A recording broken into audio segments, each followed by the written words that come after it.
चौधरी, आज सबसे बड़ा सवाल में हम बात करेंगे कोरोना वायरस की, कोविड-19 की।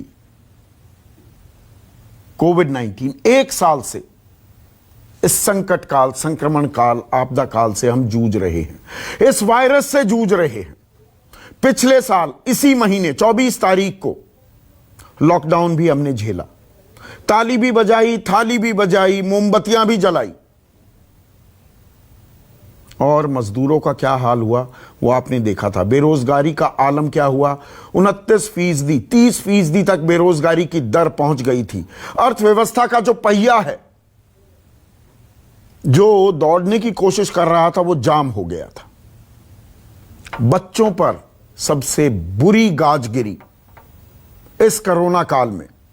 घर में कैद हो गए बच्चे, ऑनलाइन क्लासेस हुई, लेकिन बचपना, जो बचपन होता है ना, मौज मस्ती का, खेलने कूदने का, दोस्तों के साथ टहलने का, वो सब खत्म हो गया। लेकिन ये साल शुरू होते होते ऐसा लगने लगा कि ये वायरस जो है, ये अब काबू में आ गया है। अब वो अंधेरी रात खत्म हो गई है। टीकाकरण भी शुरू हुआ देश में, कोविशील्ड और कोवैक्सीन की वैक्सीन लगाई जा रही है अभी भी। तो लगा कि अब ये वायरस खत्म हो गया, लेकिन ये फिर से मुंह बार रहा है। और ये कार्यक्रम मैं आपको डराने के लिए नहीं, आपको समझाने के लिए, आपके सामने कुछ फैक्ट्स पेश करने के लिए। ये कोरोना काल, संकट काल अभी खत्म नहीं हुआ है। और ये मैं क्यों कह रहा हूं, पिछले साल आपको ध्यान होगा 2-4 हजार केसेस से 10 से 20 से 30 से 50 लाख तक के भी केसेस रोजाना आने की बात आपके सामने आती थी। वो क्रिकेट का जैसे स्कोर कार्ड है, इस तरह का स्कोर कार्ड चल रहा था। अब पिछले 24 घंटे में 35,871 कोरोना के नए मामले सामने आए हैं। 35,871, 172 लोगों की मौत भी हुई है पिछले 24 घंटे में। और सबसे ज्यादा मार इस वायरस की महाराष्ट्र में दिख रही है। महाराष्ट्र में पिछले 24 घंटे में 23,179 नए मामले सामने आए हैं। ये इस साल एक दिन में दर्ज किए गए सबसे ज्यादा केसेस हैं, 23,000 से ज्यादा। पुणे सबसे ज्यादा दंश झेल रहा है, 4,745, नागपुर 3,405, मुंबई 2,377, अकोला 2,121। और महाराष्ट्र के बाद सबसे ज्यादा केसेस दिख रहे हैं पंजाब में। लेकिन यहां पर गौर कीजिए, पंजाब में लगभग 2,000 केसेस हैं, और महाराष्ट्र के 3 शहर तो अकेले, स्टैंड अलोन की बात कर रहा हूं मैं, यानी कि पुणे में पूरे पंजाब से ज्यादा केसेस, नागपुर में पूरे पंजाब से ज्यादा केसेस, मुंबई में पूरे पंजाब से ज्यादा केसेस। केरल भी पीछे नहीं है। और स्ट्रेन्स की भी बात की जा रही है कि कोई महाराष्ट्र स्ट्रेन है, कोई केरल स्ट्रेन है, लेकिन अभी समझ नहीं आ रहा है। आप भी इस बाबत थोड़े कंफ्यूज्ड होंगे कि अरे महाराष्ट्र में ऐसी मार मच गई है, या केरल में प्रकोप बढ़ रहा है, पंजाब में भी मामले सामने आ रहे हैं, बाकी देश के हिस्सों में क्यों नहीं, वो सुगबुगाहट क्यों नहीं दिख रही। और इसी को लेकर हम बेपरवाह भी हैं। ये मैं तस्वीरें दिखा रहा हूं आपको। हम जानते हैं कोरोना अभी खत्म नहीं हुआ है, लेकिन भाई वैक्सीनेशन शुरू हो गई, अब वैक्सीन लगा लेंगे, अब कोरोना से पीछा छूट जाएगा। पार्टीज हो रही हैं, लोग ईटिंग आउट कर रहे हैं। मैं अभी कोलकाता गया था, फ्लाइटें बिल्कुल पैक्ड हैं, तो सब कुछ नॉर्मल लग रहा है, लेकिन नॉर्मल नहीं है। हम आपको फिर से इस बाबत ताकीद कर रहे हैं। कर्नाटक, गुजरात और तमिलनाडु भी डरा रहे हैं। इस वक्त देश के इन 6 राज्यों में 84% केसेस हैं। 6 राज्य, 84% केसेस। राज्य और यूनियन टेरिटरीज को मिला लें, 36 इकाइयां हैं देश में। आप कहेंगे बाकी 30 में तो सब कुछ नॉर्मल है। सब कुछ नॉर्मल है क्या? ये अपने आप में एक ऐसा सवाल है जिसके बारे में हमें गौर करना होगा। और अब राज्य सरकारें यकायक अब वो एहतियात बरतने लगी हैं। महाराष्ट्र में कई शहरों में पाबंदी लगा दी गई है। अकेले पुणे में जहां पर 4700 से ज्यादा मामले मिले हैं वहां पाबंदी शुरू हो गई है। पालघर में स्कूल, कॉलेज, हॉस्टल बंद कर दिए गए हैं। पालघर के नंदौर में एक स्कूल में 30 लोग संक्रमित हुए, इसमें टीचर भी हैं और छात्र भी। अभी तक हम बात कर रहे थे बुजुर्ग ऑब्वियस टारगेट हो जाते हैं, जिनको कोमॉर्बिडिटीज हैं, वो इस वायरस की जद में, इसकी चपेट में आ सकते हैं। पंजाब में अब रात 9 बजे से सुबह 5 बजे तक नाइट कर्फ्यू लगा दिया गया है। 100 से ज्यादा केसेस अगर किसी जिले में आते हैं तो वहां पर पाबंदियां लगाई गई हैं। 9 ऐसे जिले हैं पंजाब में: लुधियाना, जालंधर, पटियाला, मोहाली, अमृतसर, गुरदासपुर, होशियारपुर, कपूरथला, रोपड़। गुजरात में भी 24 घंटे में यकायक एक स्पाइक हुआ है केसेस में। तो अहमदाबाद में सिटी बसों की जो आवाजाही है वो रोक दी गई है। नाइट कर्फ्यू भी लगा दिया गया है। नोएडा, जहां मैं बैठा हूं, ग्रेटर नोएडा, गाजियाबाद, यहां पर धारा 144 लगा दी गई है। आसान भाषा में कर्फ्यू। 4 आदमी से ज्यादा एक जगह आप इकट्ठा नहीं हो सकते हैं। यह 10 मई तक गाजियाबाद में लागू कर दी गई है। मध्य प्रदेश के भोपाल, इंदौर में 17 मार्च से नाइट कर्फ्यू लगा दिया गया है। 8 शहरों में रात 10 बजे से 6 बजे तक बाजार बंद रहेंगे। दिल्ली में चालान कट ही रहे हैं। लेकिन हम अब जा रहे हैं, निकल रहे हैं, सवाल बड़े पूछे जाते हैं आपस में भी।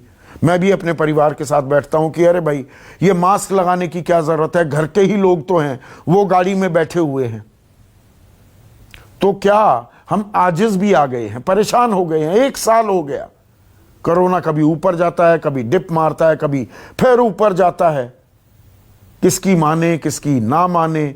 कुछ कहते हैं कि देखिए चुनाव हो गए, बिहार में चुनाव हुए, वहां पर किसी को कोरोना नहीं हुआ, वहां तो संक्रमण नहीं बढ़ा। 113 दिन हो गए हैं किसानों को आंदोलन पर बैठे हुए।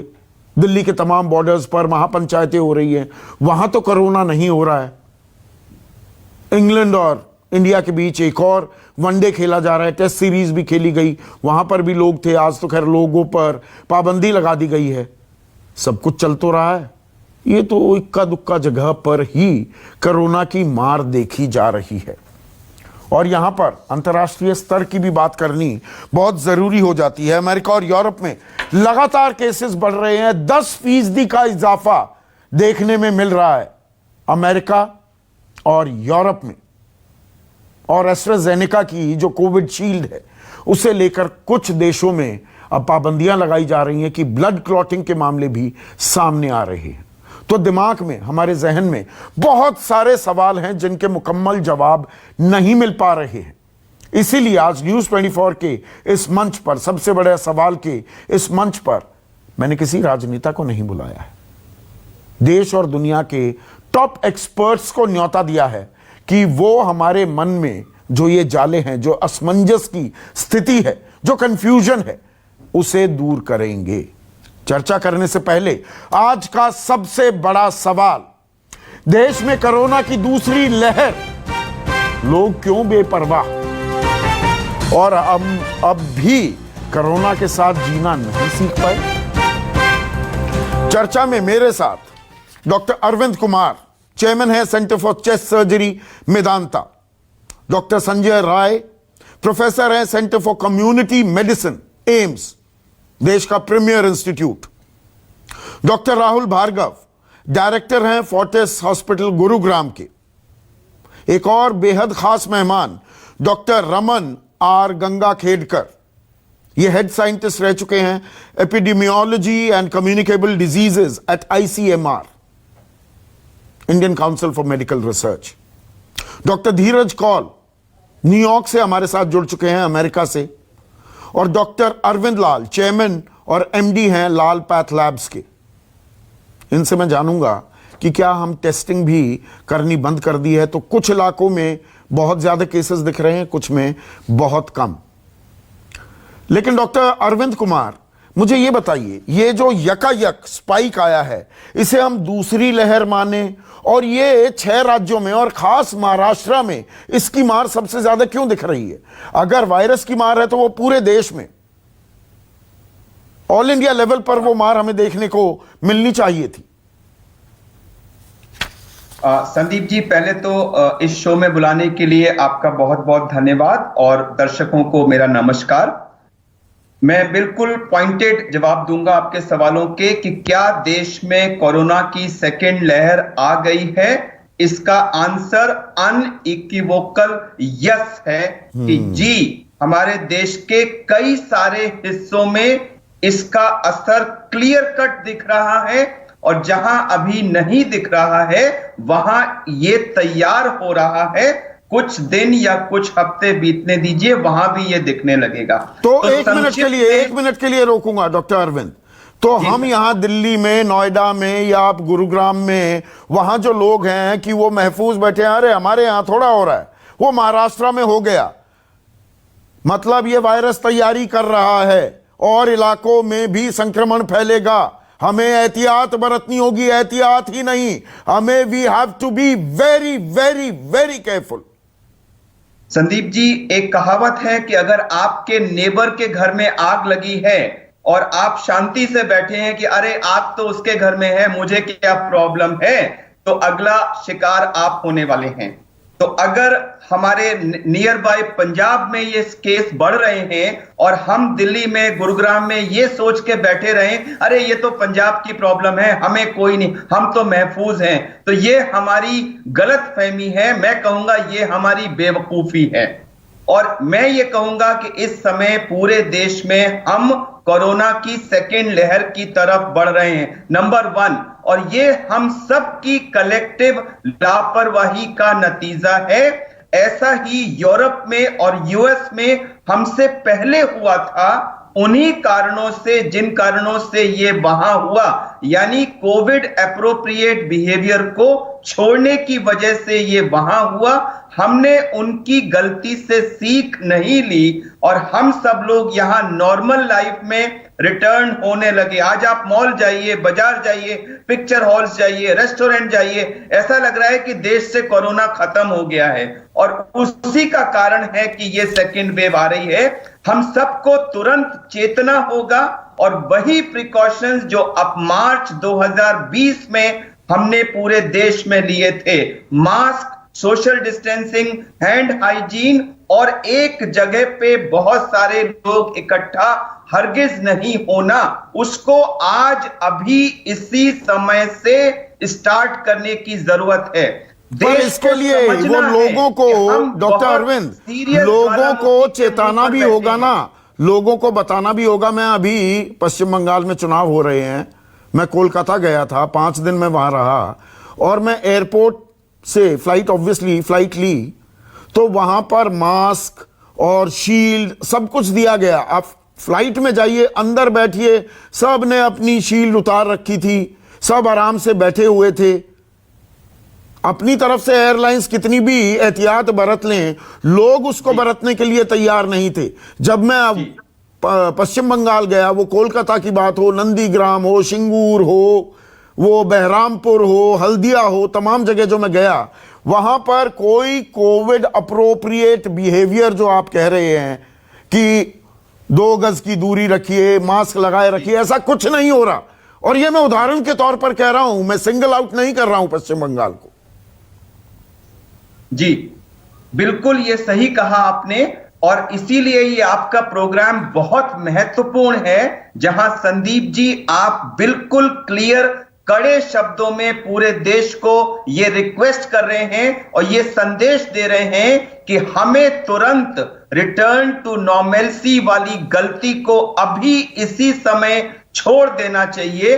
और वो सारे प्रिकॉशंस जो पूरे देश ने मार्च 2020 में लिए थे, उसको अभी राइट नाउ से शुरू करना चाहिए। बहुत सारे लोग स्कूल्स खोलने की बात कर रहे हैं, मुझे एक्चुअली हंसी आती है कि क्या बच्चे के कुछ महीने या इवन एक साल हम सबकी जिंदगी से ज्यादा कीमती हैं? मैं बार बार ये सवाल पूछता हूं कि एक साल तो दोबारा मिल सकता है, जिंदगी दोबारा नहीं मिल सकती। संदीप नहीं, पर बच्चों की भी डॉक्टर रमन गंगाखेड़कर, आप इसकी ये वायरस कैसे चलता है, कैसे ऑपरेट करता है, हम में से सबसे बेहतर समझते हैं।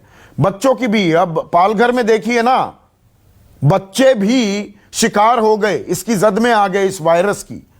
और मैं यहां पर जब जिक्र कर रहा हूं कि मैं कलकत्ता गया, लोग ऐसा कर रहे थे, मैं भी उनमें, मैं कोई हाई मॉरल हॉर्स पर, इस नैतिकता के घोड़े पर सवार नहीं हूं, मैं भी उनमें से हूं जो बेपरवाह और लापरवाह हो रहा हूं।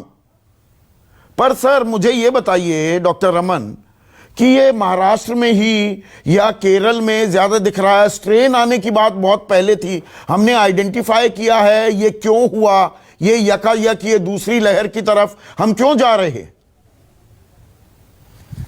मैं सबसे पहले तो ये बोलूंगा, केरला में की जो है वो फर्स्ट वेव डिक्लाइन पे है, केरला में बढ़ नहीं रहा है।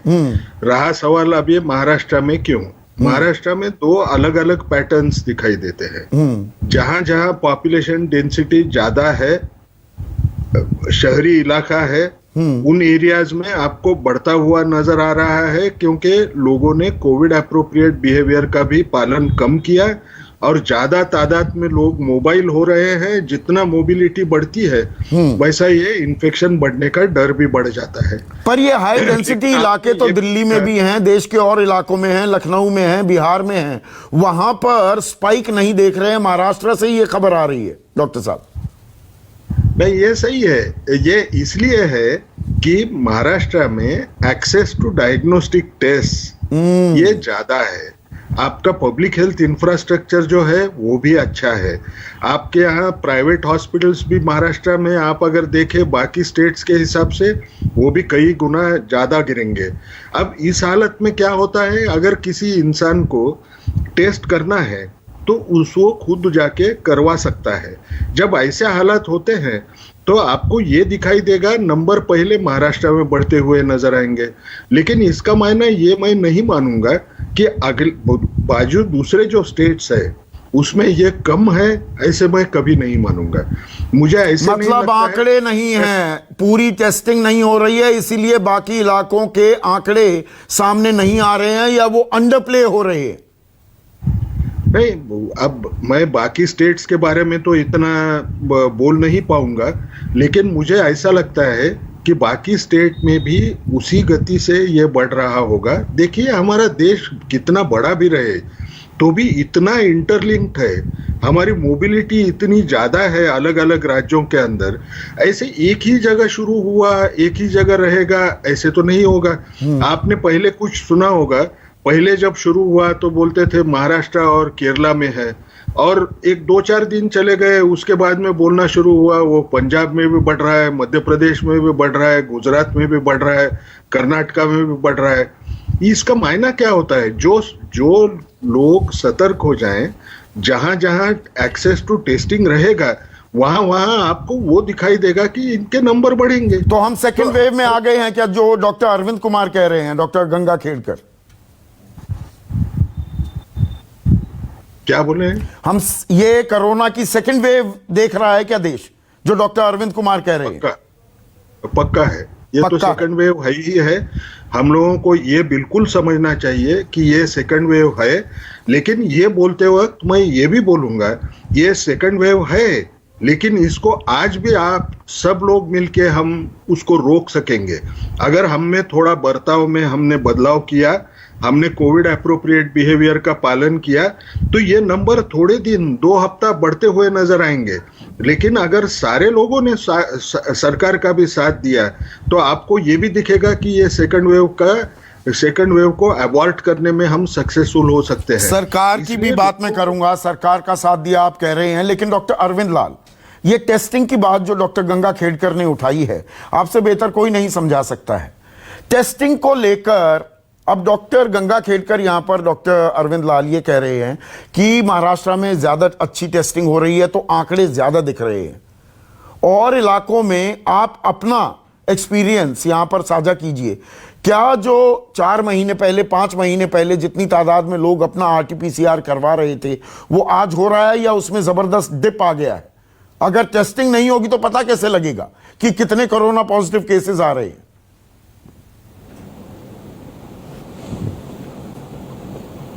हाँ संदीप जी, आप बिल्कुल ठीक कह रहे हैं कि अब टेस्टिंग कम हो गई है, पर जो टेस्टिंग पीछे आ रही है उसकी परसेंटेज बढ़ गई है।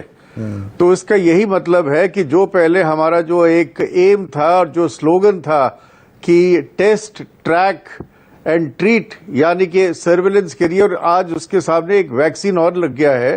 तो टेस्ट और ट्रैक तो आप कर ही नहीं रहे।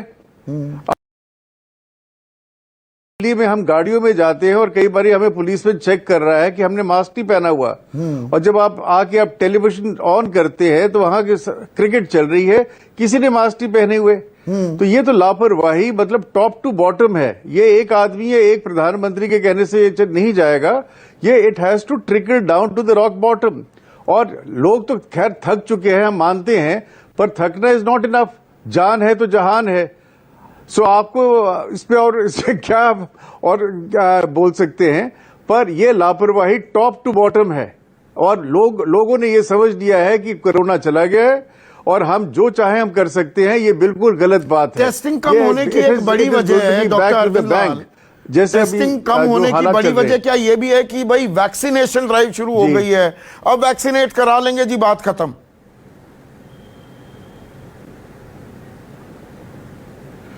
नहीं, बहुत सारी इसमें चीजें इन्वॉल्व है जी। पहले जैसे सरकार ने करा था कि जोन्स बनाए थे, रोज टेस्टिंग होती थी, हजारों में टेस्टिंग हम लोग कर चुके हैं, तो वो जो चीज है अब उनके वहां से निकल चुकी है। अब जो बीमार होता है सिर्फ वही पकड़ा जाता है। पहले आपको याद होगा कि एसिम्प्टोमेटिक कैरियर थे, और ये भी लोग फिक्र करते थे कि जी मुझे तो कोई सिम्टम नहीं है पर मैं कैरियर हूं। तो वो एसिम्प्टोमेटिक कैरियर अब उनकी जो तादाद है कई गुना बढ़ चुकी है। और ऊपर से मास्क उतारना, एप्रोप्रिएट बिहेवियर जो नहीं है कोविड का, उसको this is recipe for disaster. तो इसका कुछ ना कुछ आप भी कर सकते हैं। सरकार तो मेरे ख्याल अब ढीली पड़ गई है और लोग तो कहते हैं कि चला गया है। हकीकत ये है। हाँ, और इसके पीछे एक बड़ी वजह है, डॉक्टर राहुल भार्गव आप 2 बार बीच में इंटरजेक्ट करना चाह रहे थे, वो ये भी है। देखिए हर जगह नाइट कर्फ्यू की बात है, स्कूल कॉलेज तो बंद किए गए हैं पालघर वगैरह में, लेकिन नाइट कर्फ्यू या जहां मैं बैठा हूं धारा 144 वो कहने के लिए है कि 4 लोग, कौन देखता घूम रहा है, हर जगह लोग रहेंगे ही रहेंगे। लेकिन क्या सरकारों के मन में भी, और सरकारें जब मैं कहता हूं वो केंद्र भी और राज्य सरकारें भी, कि जी लॉकडाउन किया तो अर्थव्यवस्था फिर से बैठ जाएगी, and nobody can afford that. एक ये मन बन चुका है कि भाई बंद तो नहीं कर सकते, लॉकडाउन तो नहीं कर सकते। तो ये भी एक अपने आप में बड़ा खतरा है क्या? ये बहुत ही एक डेलिकेट टाइट रोप वॉक है क्या? तो संदीप जी, कुछ चीजें बिल्कुल क्लियरली समझना जरूरी है। मैं 3 बिंदुओं पे पॉइंट उठाऊंगा। अपना एम क्या है? क्या हम सोचते हैं कि वायरस चला जाएगा? हम ये दूसरी वेव, तीसरी वेव की बात कर रहे हैं। यूएस टुडे की बात माने तो हर्ड इम्यूनिटी के बाद भी क्या वायरस 2021 में, 2022 में, 2023 में चला जाएगा? उसका उत्तर है नहीं। वायरस आपके साथ रहेगा। वायरस हर साल यूएस में 3 लाख लोगों की इन्फ्लुएंजा से मौत होती है। वही फिगर शायद कोविड से कम होंगे, कोविड से कम होके शायद मोर्टालिटी कम होगी। तो वायरस आपके साथ परसिस्टेंट रहेगा। एक बात। हाँ, ये यूएन रिसर्च टीम भी कह रही है डॉक्टर राहुल, मैं जोड़ दूं जो आप बात कह रहे हैं कि अगर लंबा चला ये वायरस तो ये मौसमी बुखार टाइप में तब्दील हो जाएगा, जैसे वायरल इंफेक्शंस होती हैं मौसम के बदलने पर। दूसरी इंपॉर्टेंट बात है, जब आप टेस्टिंग की बात करते हैं, अच्छा चलिए टेस्टिंग नहीं कर रहे, क्या लोग ज्यादा सिक होके आ रहे हैं? क्या मैं अस्पताल में बैठ के ज्यादा उन रेस्पिरेटरी डिजीजेस को देख रहा हूं जिससे मुझे लग रहा है कि ये टेस्ट नहीं करा पा रहे? नहीं। उसका उत्तर है नहीं। उसका उत्तर सिंपल नहीं है, क्योंकि लोगों में शायद डिजीज बर्डन अभी कम था। जनवरी फरवरी में जो इन्फेक्शियस डिजीज वाले आते थे, आईडी स्पेशलिस्ट से अगर आप बात करें, जो इन्फ्लुएंजा लाइक इलनेसेस थी वो कम थी। दूसरी चीज, तो टेस्टिंग की जब हम बात करते हैं, टेस्टिंग अभी भी हम गुड़गांव में माने तो टेस्टिंग हो रही है, वॉलंटरी टेस्टिंग 1000 रुपए में हो गई है। तो जिन लोगों को, और सरकारें आगे चल के पकड़ के टेस्टिंग नहीं करेंगी, वो कैरियर टेस्टिंग नहीं करेंगी, एसिम्प्टोमेटिक कैरियर को नहीं पकड़ेंगी। प्लीज ये बात समझ लीजिए, हम इन्फ्लुएंजा को हर साल चेक नहीं करते। जो सिम्प्टोमेटिक होता है वो जाता है, अपना टेस्ट कराता है और आइसोलेट हो जाता है। ये हमारे को बॉडी में समझना आवश्यक है। तीसरी चीज, कोविड इनएप्रोप्रिएट बिहेवियर की जब बात आती है तो कम्युनिकेशन वेरियस चैनल से जाता है कि हमने कोविड को हरा दिया। पब्लिक को वो मैसेज मिला, जो पब्लिक जो शायद नहीं जानती थी कि कोविड क्या है, उनको मैसेज आप जो देंगे, जो पत्रकार और मीडिया देगी, वही सरकार, वही चीजें वो ले लेते हैं। तो सरकारों ने क्या कहा, कोविड को हमने हरा दिया, बंगाल में उसने हरा दिया, बिहार में उसने हरा दिया, पर कोविड वही था सर। इसलिए लोगों को क्लियर कम्युनिकेशन देना जरूरी है। और जो सबसे बड़ी बात जो किसी भी पैनलिस्ट से बात नहीं हो रही, वो है वैक्सीनेशन की। सर ये टेस्टिंग, ट्रेसिंग, ट्रैकिंग सब हो गया। अरे let's open the flood gates. 18 साल से ऊपर के जितने लोग हैं, start vaccinating. Doctor Dheeraj Kaul बताएंगे कि यूएस में मिनीसोटा में जैसी वैक्सीनेशन स्टार्ट हुई, पिछले 2 महीने में केसेस कम आने लगे, यूके के केसेस कम आने लगे। अरे सर, मास्क रहेगा नहीं रहेगा, आपको इकोनॉमी खोलनी है नहीं खोलनी है, खुलेगी खुलेगी। लोग डेंसिटी पे जाएंगे, लोग कार में जाएंगे, लोग ट्रेन में जाएंगे, वो जरूरी जाएंगे। पर वैक्सीनेशन कहां है? Open the vaccination. नहीं, वैक्सीनेशन को लेकर भी ये मैं डॉक्टर धीरज कौल से सवाल पूछूंगा, डॉक्टर राहुल भार्गव। जैसे एस्ट्राजेनेका की कोविड शील्ड है कि जी ब्लड क्लॉट्स बन रहे हैं, 12 मुल्कों ने अब वहां पर इस पर पाबंदी भी लगा दी है, तो उसमें भी कंफ्यूजन है। पर डॉक्टर संजय राय, उससे पहले मैं आपसे ये जानना चाहूंगा, देखिए आम आदमी के मन में, बिल्कुल ठीक कह रहे थे राहुल भार्गव, ये सवाल मैंने भी पहले उठाया है कि जी बिहार में चुनाव हो गए या पश्चिम बंगाल, असम, पुडुचेरी, केरला, तमिलनाडु में चुनाव हो रहे हैं, क्रिकेट के मैचेस भी हो रहे हैं, किसान आंदोलित हैं, वहां से खबरें नहीं आती कि जी उनको तो हो नहीं रहा। ये तो जी जो जिनकी इम्यूनिटी कम है, जो अपनी सेहत का ख्याल नहीं रखते, अच्छा खाना नहीं खाते, दौड़ भाग नहीं करते, उनको हो रही है। ये भी एक घर कर गया है क्या, ये मानसिकता भी डॉक्टर संजय राय? देखिए, हमें जो है थोड़े तथ्यों पे बात करना पड़ेगा। और मैं 2 लोगों की बातों से पूरी तरीके से, डॉक्टर राहुल के बातों से और डॉक्टर गंगा खेड़कर की बातों से ऑलमोस्ट पूरी तरह सहमत हूं। हमें जो है ये मान के चलना चाहिए कि कोई भी एक्शन हम करते रहें, ये बहुत जल्दी यह वायरस जाने वाला नहीं है। और यह एक एंडेमिक करके, जैसे ये हमारे कॉमन फ्लू है, कॉमन कोल्ड है या फ्लू का वायरस है, वैसे ही जो है यह बहुत लंबे समय तक रहेगा। तो इसलिए हमें जो भी एक्शन सजेस्ट करना चाहिए उस पे बेस्ड होना चाहिए कि हमें क्या एक्शन लेना है। ये कह के कि जैसे अभी डॉक्टर अरविंद ने कहा कि स्कूल बंद कर देना चाहिए, किसी भी एक्शन को हम रिकमेंड करते हैं उसका कोई रीजन होता है।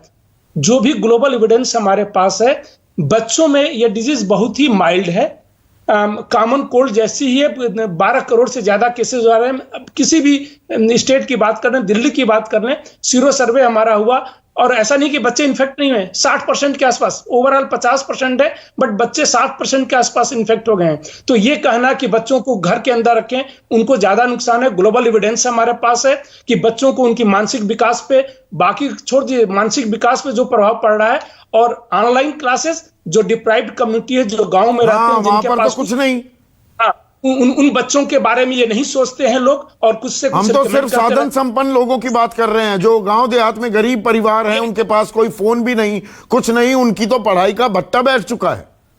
अपनी तक नहीं सोच होनी चाहिए, तथा जो भी साइंटिफिक एविडेंस है उस पर बातें करनी चाहिए। साइंटिफिक एविडेंस ये नहीं कहता, अब उसका तर्क लोग देते हैं कि नहीं बच्चे घर के अंदर लेके आएंगे तो बुजुर्गों को करेंगे, उनको नहीं हो रहा है, ये भी लोग तर्क देते हैं। बुजुर्गों को करेंगे तो हम बुजुर्गों को दे रहे हैं, उनसे कह रहे हैं सबसे कोविड एप्रोप्रिएट बिहेवियर, यही एक चारा है, सबको करना चाहिए। दूसरा, सबको हम वैक्सीन दे रहे हैं, पूरे एडल्ट को हम वैक्सीन दे रहे हैं, तो ग्रेजुअली जो है एक पूल हमारा जो है प्रोटेक्टेड पूल आ जाएगा। लेकिन बच्चों को घर के अंदर रखना जो है एक जुर्म है। बहुत सी कंट्री ने नहीं किया। यूके में इतने केसेस हो रहे थे, यूके ने जून से खोल रखा था, अभी 2 महीने बंद किया था क्योंकि वहां वैकेशन थी, फिर उन्होंने शुरू कर दिया। लेकिन हमें जो है आते हैं हम कि नहीं स्कूल बंद कर देना चाहिए, जैसे स्कूल सबसे बड़ा ये है, और सबसे ज्यादा नुकसान हम अनजाने में बच्चों का कर रहे हैं।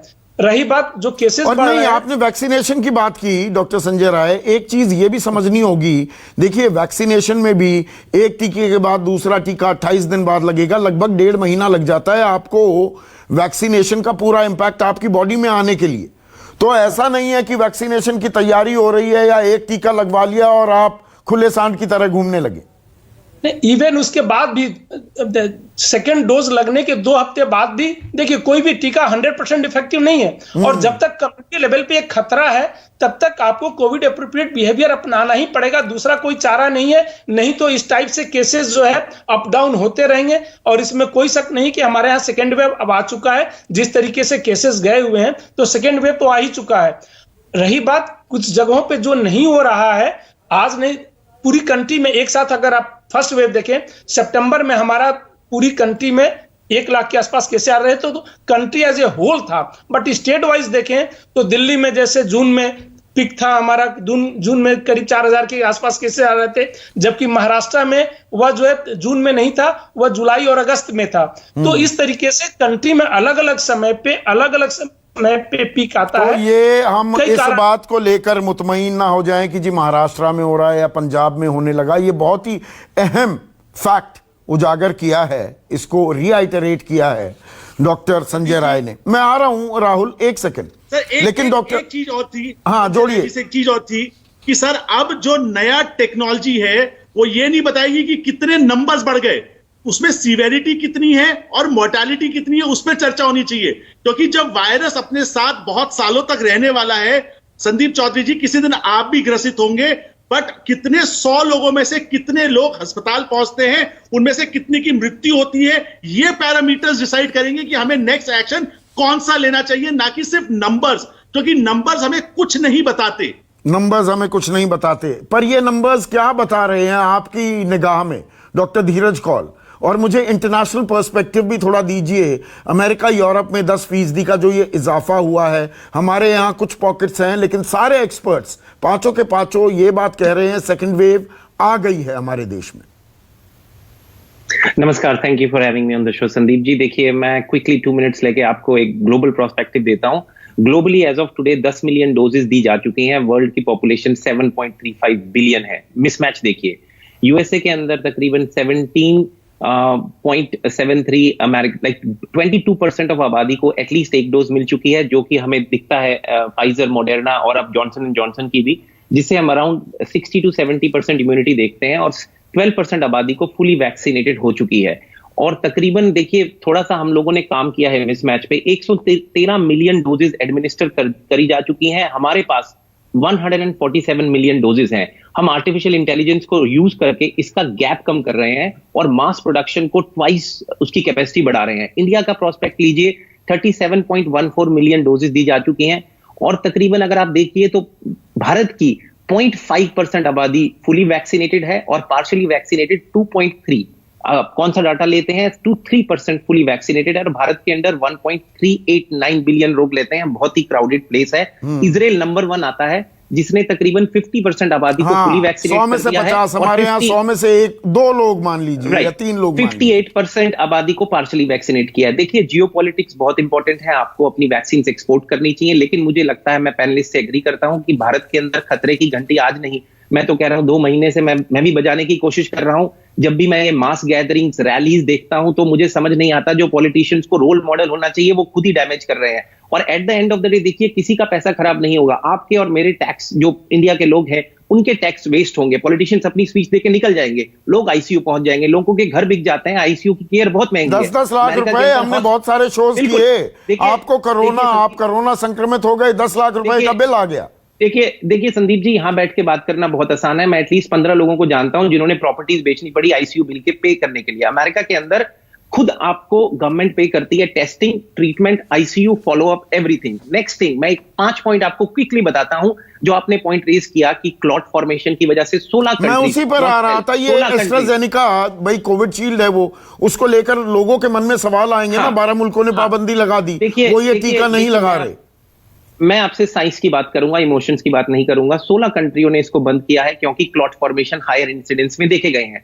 यूरोपियन ड्रग रेगुलेटर ने बोला है देयर इज नो कनेक्शन क्योंकि बेनिफिट आउटवेट्स द रिस्क। देखिए कोई भी दवाई दीजिए उसका रिस्क होता है, रिस्क वर्सेस बेनिफिट देखते हैं। पेंडेमिक के अंदर हमने तो बहुत रिलैक्स कर दिया था, एक वैक्सीन 50% काम करे हमने अप्रूव कर दिया, 5 मिलियन लोगों को मिली जा चुकी है और 30 लोगों के अंदर क्लॉट डेवलप हुआ है, तो रिस्क वर्सेस बेनिफिट में नो ब्रेनर है। एक और 3 पॉइंट मुझे दीजिए, 1 मिनट में उसमें रैप अप करता हूं क्विकली क्योंकि टाइम कम है आपके पास। तो भारत के अंदर अगर आप देखिए आज की डेट के अंदर क्या इश्यूज आ रहे हैं जो हम सीख सकते हैं। ब्लैक लाइफ मैटर्स, यहाँ पे एक सोशल इंजस्टिस का प्रोटेस्ट हुआ था, उसके बाद हमने एक ह्यूज स्पाइक देखी थी। पिछले 4 महीने से मैं ही आपके चैनल पे आके बार बार ये प्रोटेस्ट और रैलीज के अगेंस्ट बोल रहा हूं और इसके आपको अब रिजल्ट्स दिखने शुरू होंगे। जो मेरा डर था वो अब सत्य भगवान ना करे आ जाए।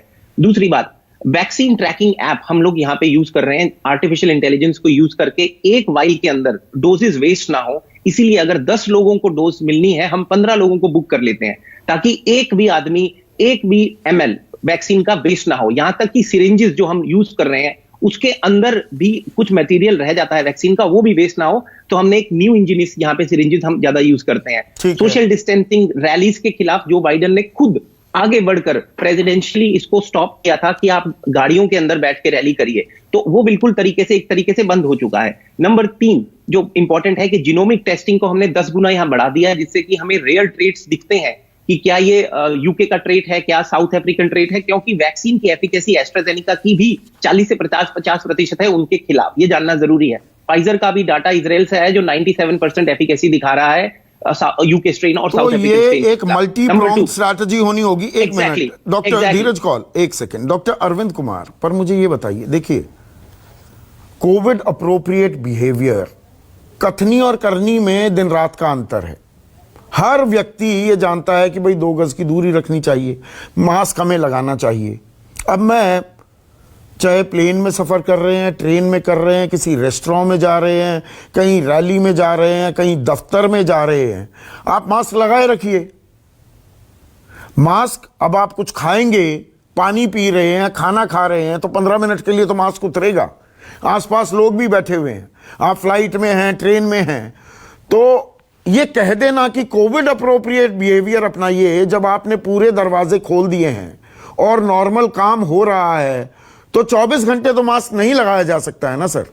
और क्या वायरस ये कहेगा अच्छा भैया आप खाना खा रहे हो तो अभी मैं अटैक नहीं करूंगा दूसरे की बॉडी को, अगर आप कैरियर हैं। संदीप जी एक मिनट राहुल, मैं आ रहा हूं। हाँ जी अरविंद जी आप बोलिए।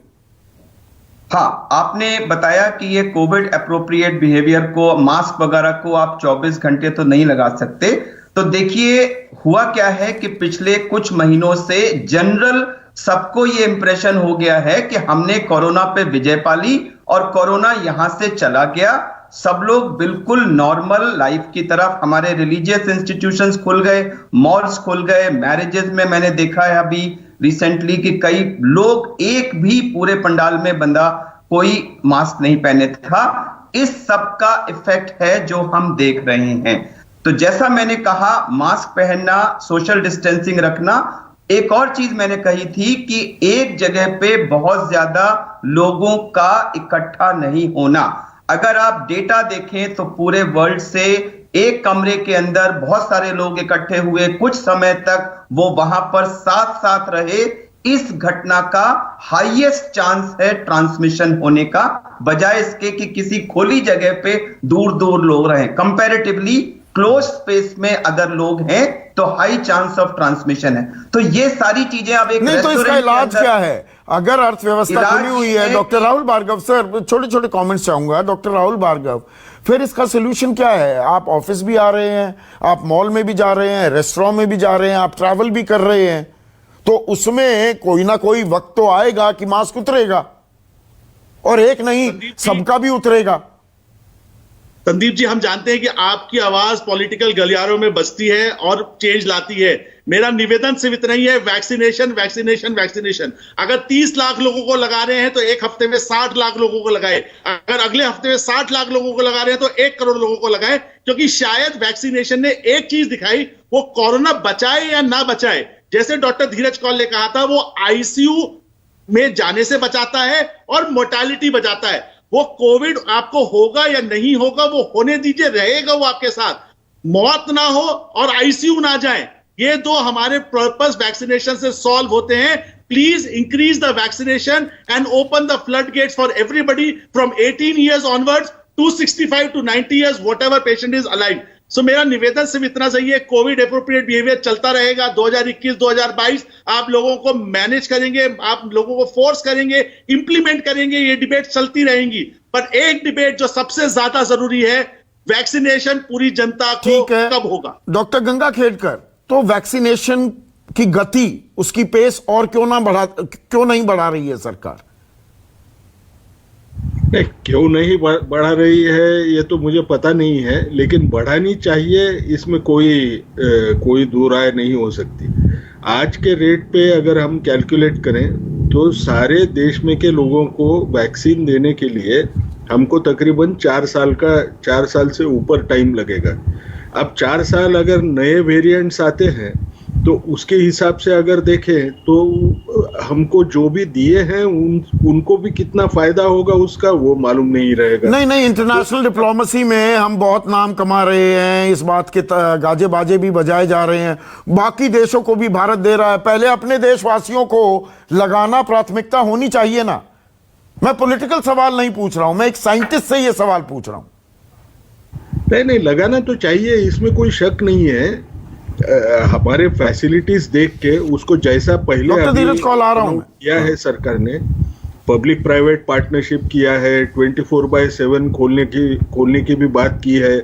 मुझे लगता है अभी इंडस्ट्रीज को भी इन्वॉल्व करना चाहिए और इंडस्ट्रीज को उनके जो इंडस्ट्रियल वर्कर्स है, उनके फैमिलीज है, उनको भी देना चाहिए।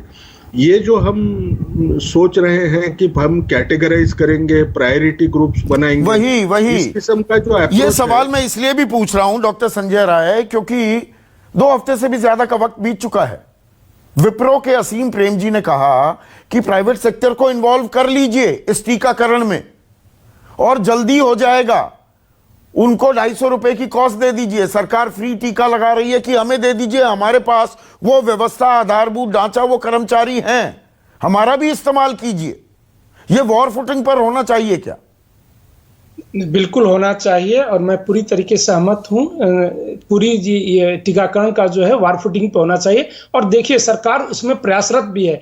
2 लाख हो रहे थे, अभी हमारे जो है 20 लाख 25 लाख पर डे, हम 30 लाख के आसपास पहुंच रहे हैं। तो सरकार प्रयासरत है, हम ये नहीं कह सकते कि सरकार प्रयासरत नहीं है। हाँ, इसमें कई साल लग जाएंगे ना, वही तो डॉक्टर गंगा खेड़कर कह रहे हैं। जब 2 लाख थे तब हम 4 साल का एस्टिमेट कर रहे थे। 30 लाख अभी जो है पर डे हमारे अगर चल रहे हैं तो आप देखिए जो हमारा अभी का ये था कि 30 करोड़ पॉपुलेशन, देखिए 137 करोड़ में करीब 55 करोड़ बच्चे भी हट गए, बाकी बच्चे ही हमारे पास करीब 5 करोड़ के आसपास जो है प्रेग्नेंट एंड लैक्टेटिंग हट गई। तो इनको छोड़ के अगर आप देख लें तो जो पॉपुलेशन बनता है उसमें अगर रोज हम 50 लाख का टारगेट शायद जल्दी पहुंच जाएंगे, क्योंकि 30 लाख के आसपास। डॉक्टर अरविंद लाल, ये देखिए, जब यहां पर स्वास्थ्य की बात आती है, ये महामारी है, वैश्विक महामारी है, तो पब्लिक प्राइवेट पार्टनरशिप होने में दिक्कत होती है। पहले टेस्टिंग को लेकर भी आप लोगों ने बड़ी गुहार लगानी पड़ी, तब टेस्टिंग हुई। यहां देश में थैचरिज्म, रीगनिज्म की गूंज मच रही है कि it is not the business of the government to be in business, कि निजीकरण की तरफ जाइए। स्वास्थ्य सेवाओं का में पब्लिक प्राइवेट पार्टनरशिप हो नहीं पा रही है। ऐसे वक्त में ये अजीब लगता है आपको?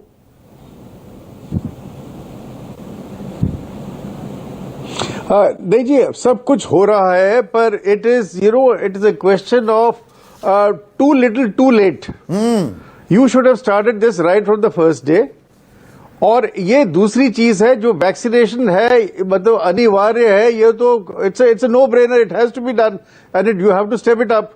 पर जो पहली जो चीज है, टेस्ट, ट्रैक और क्या कहते हैं, सर्विलेंस एंड देन वैक्सीनेट, जो पहली जो चीज है वो अनलॉकिंग में खत्म हो चुकी है। हाँ, वो 3 ट्रेसिंग है, वो उसके साथ ये दोनों चीजें आप उनको भूल गए। Hand in hand. Doctor Dheeraj Kaul, last comment, देश को क्या करना चाहिए तत्काल? इस समय तत्काल से पहले तो वॉर फ्रंट के ऊपर फुल थ्रॉटल ऑन, हमें अपनी प्रोडक्शन इंडिया के लिए फोकस रखनी चाहिए। हम 3 करोड़ डोजेज एक्सपोर्ट कर चुके हैं और 10 करोड़ डोजेज सीरम के पास पड़ी हैं, उसे एक्वायर करना चाहिए। सितंबर में भी मैंने यही बोला था, अपनी प्रोडक्शन 4 गुना बढ़ानी चाहिए जिन लोगों की वजह से ये डिले हुआ प्रोडक्शन में, उनको रिप्लेस करके हेल्थ केयर के लोगों को एडमिनिस्ट्रेशन में लाना चाहिए। हर जगह civil servant is not the answer. ये एक बड़ा इंडिजीनियस चैलेंज है जिसके लिए आपको out of the box think करना पड़ेगा। आर्टिफिशियल इंटेलिजेंस और मशीन लर्निंग को यूज करते हुए आपको हाईटेक मोडेलिटी तो यानी कि सेकेंड वेव आ गई है, हम लापरवाह बेपरवाह कतई नहीं हो सकते हैं।